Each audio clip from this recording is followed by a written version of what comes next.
to practice their right to vote. Wow. That is quite the story. My goodness. So, Edward, have you ever been to Selma? I have never been to Selma, but it's always been one of the things I was absolutely passionate about doing. I think that going to Selma for a lot of us has to be a rites of passage. It's the passageway that I think we have to walk through if we're going to do any of this voting rights work, because it gave us, birthed out Voting Rights Act of 1965, which, of course, as Cameron talked about, is now under attack. And so I think going to Selma now more than ever is absolutely necessary. Wow. And so, when you've heard about Selma and you're thinking about and you're preparing to be there soon, March 1st through the 3rd, what are your expectations? What makes you want to come to Selma so bad this time? You mentioned the rite of passage. What else is driving your passion to be there on March 1st? Well, I believe we have to be in the moment that changed history. The Edmund Pettus Bridge is a place where history was made, where history was changed. I think about the words of John Lewis when he says that we come to Selma to be renewed. We come to be inspired. We come to be reminded that we must do the work that justice and equality call us to do. So going to Selma, for me, reminds me of that work, reminds me that it's time to take what happened in Selma, the inspiration and the spirit of Selma, and bring it back to different parts of the country. Yes. Oh, that's going to be so powerful. And Cameron, getting back to you, you wrote an article that is being published in the Selma Jubilee commemorative newspaper. Tell us some of the highlights of that article. The article, we wanted to first highlight the work that Attorney Arnwine and Attorney Jones does through the Gen Z Millennial Votes Matter training course. Hence why it's so befitting that all of us, Drake and Edward, myself, who are all good friends, are products of this Millennial Gen Z Votes Matter training course. We want to uplift as we are going into Selma, the work that we do not only to commemorate Bloody Sunday, the first weekend in March, but after that, Attorney Arnwine TJC is headed to Phoenix, Arizona to equip young people, ages 18 to 35, equip young people with the strategies, the tactics, the tools that we need. And this article will show that, how we recognize when our right to vote is being infringed upon, and then how to effectively, as Drake Smith has done so well, as Kylie Rice has done at North Carolina A&T, as Jordan Braithwaite and as Maya Sane has done at Grambling State University. All of these are TJC fellows across the country. Once we recognize when that vote is infringed upon, we then spring into action to make sure that we secure that right, to secure polling places on college campuses, to secure maps that are not disenfranchising voters. And then in that article, you also find, of course, the power of the Gen Z vote. 41 million, Attorney Arnwine, 41 million voters between the ages of 18 to 27 are going to be eligible to vote in 2024. We need to know the power that lies within that big number. Not only that, of course, we know what the Gen Z vote did in 2020. We know what it did in the subsequent election that went to Georgia's Senate election. Now we're also talking about what we're going to do, not only in Phoenix, Arizona, not what we do during Washington, D.C., during these two training courses, but we're going to have workshops while we're in Selma, Alabama on Saturday, March the 2nd at George Wallace Community College. We'll be having workshops that chronicle the different things of how to create a multiracial democracy, how you can face these different challenges as young people, and then take that back to whatever you are, your county, your state, your city, and work that power. You too, anywhere between 18 and 27, you're a part of that 41 million, wherever you are in the country. And we want them to know the power of the Gen Z vote. Well, that's a pretty conclusive statement there, Cameron. And I see why Missionary Baptist Church has you working with their youth there. With that presentation, Barbara. My goodness. And Edward, once you land ground in Selma, what do you think is the one thing that you've read about, you've heard about, that you really just want to now physically experience? The one thing I physically want to experience is walking across the Edmund Pettus Bridge. That's the one thing in the history books.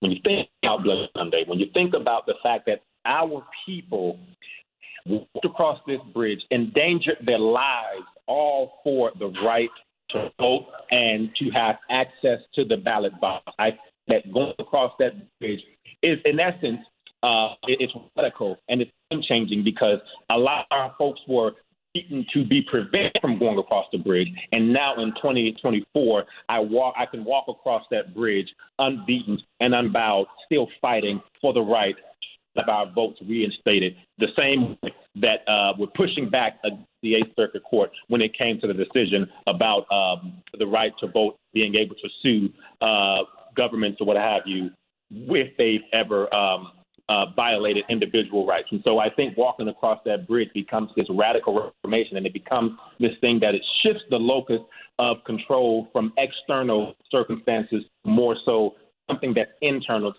say that we have the power to shift the trajectory of whatever's happening in this country. That is so true. And Daryl, I just am thinking every time we go to Selma, Drake, Cameron, one of the most powerful moments is when, as Edward was just talking, you walk across that bridge, but it's not just the entire walk.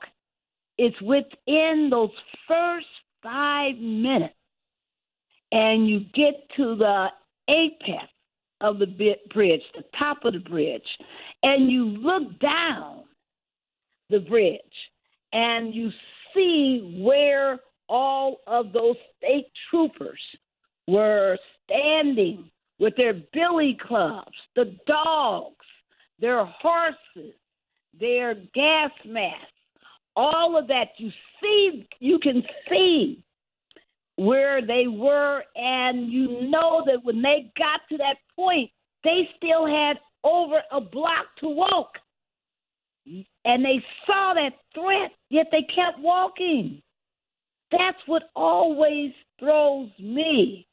It sends chills down my spine just to see that kind of courage that it took for them to advance in that moment. Tell me, Drake, what does that moment mean to you? Tell me, Cameron, what does that moment mean to you? So I guess for me, last year was my first time, and I went with the TJC, and it's not a long bridge.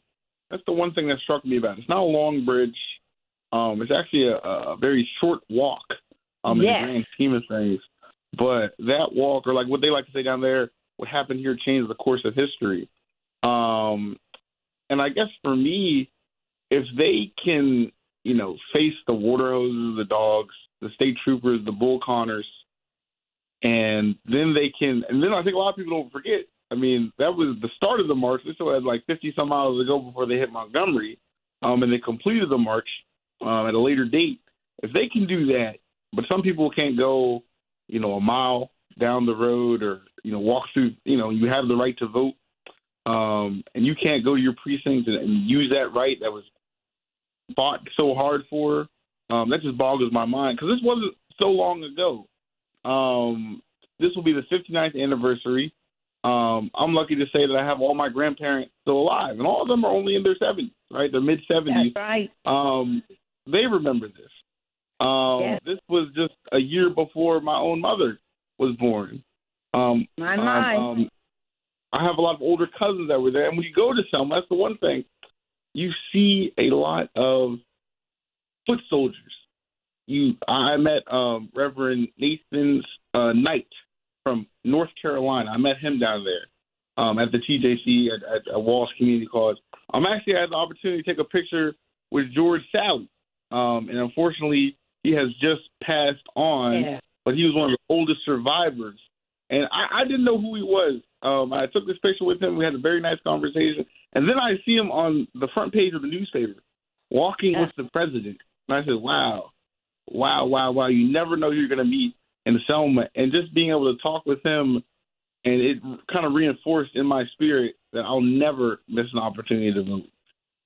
All right, now, and Cameron, we know your time with us is running short, as my mom used to love to say.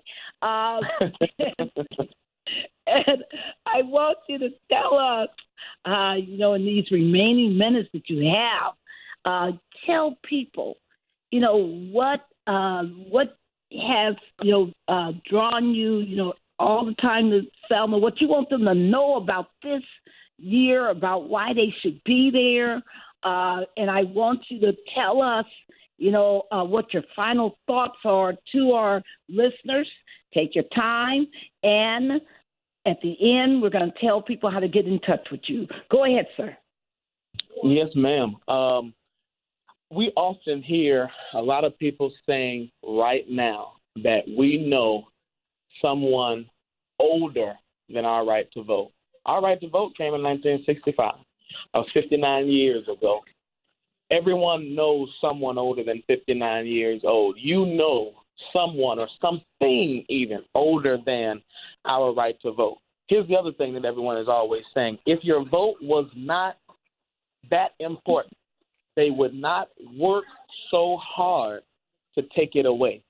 If folks are working so hard to take the vote away, we ought to be working just as hard to secure it and to be sure that it's secured not only for us, but for the generations to come after us. As I mentioned earlier, I would not miss going to Selma, Alabama. Every time it's a new experience. Every time you go to the Edmund Pettus Bridge, Attorney Arnwine and everyone even on this phone, Drake, Attorney Jones, Edward, you're going to feel it for the first time. You feel the palpable energy from 1965.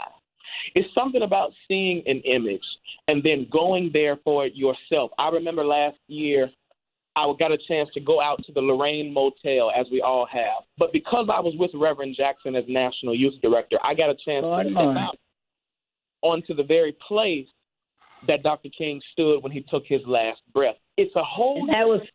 And that was in Memphis, right? That was in Memphis, Tennessee, at the Lorraine Motel. Yeah. It's a whole different feeling when you see how Amelia Boynton was treated on the bridge. We've seen the images. When we see Congressman John Lewis in his trench coat with a book bag on, he was a student. When you see that, and then when you go to the bridge and you stand there yourself, that will ignite an energy so befitting that the name of this is called Igniting Change. Oh, it's going to ignite a change that you've never felt before. Our right to vote is under attack, literally as we speak. And I don't understand why so many of our social media outlets are not talking about this. We're talking about Club Shay Shay. We're talking about what's going on between comedians and rappers that's going back and forth. But at the same time, I need for folks to understand that we need to be talking about our right to a free and fair democracy. And if you can't find your way, like I mentioned, to Selma, Alabama this year, I implore you to start making plans right now to be at the 60th anniversary, because you have a charge, I have a charge. Everywhere in this country, there's 50 states. We need somebody in every single state that's going to stand up for voting rights somewhere, somehow. They were students in 1965. It's students in 2024. And we're going back and we're going to continue to commemorate our right to vote. And how do people get in contact with you, Cameron? They've listened to you preach this sermon now on igniting change and listened to your experiences. How do folks get in contact with you, Cameron? You know what? With Edward on the phone, I can't preach too well because I'll never be as good. You can search it to me at Instagram. If you go to CAMB.8, I'm on Instagram. I'm on TikTok, CamB.403. But all of that, forget all of that. If you just need to get to me, you can go to Cameron, Cameron,